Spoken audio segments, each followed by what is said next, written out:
naharami sa kawali, yung makainot. Ayan. Limited edition. Edition lang to. Bahala sumala. Oh.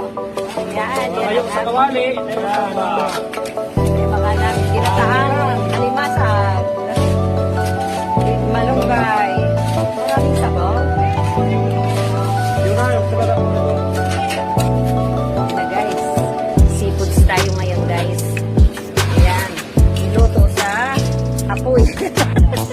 Niluto sa kahoy. Ang galing. Ito naman yung galamay. Malapit na rin siyang maluto.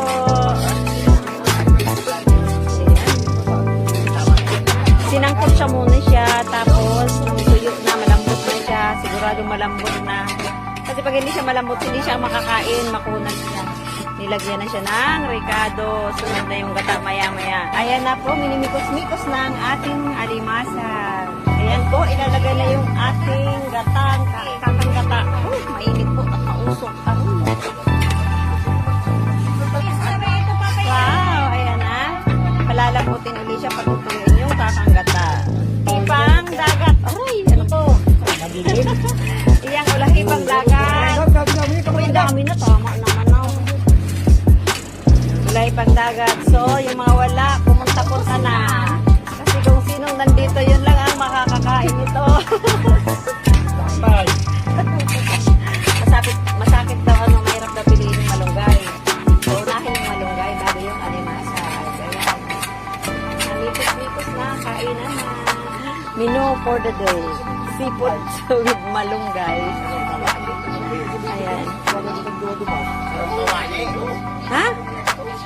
May, anong gatong bang? Dito sa Bicol, hindi mawawala ang sili. So, kailangan may sili. Puro malunggay. Oh.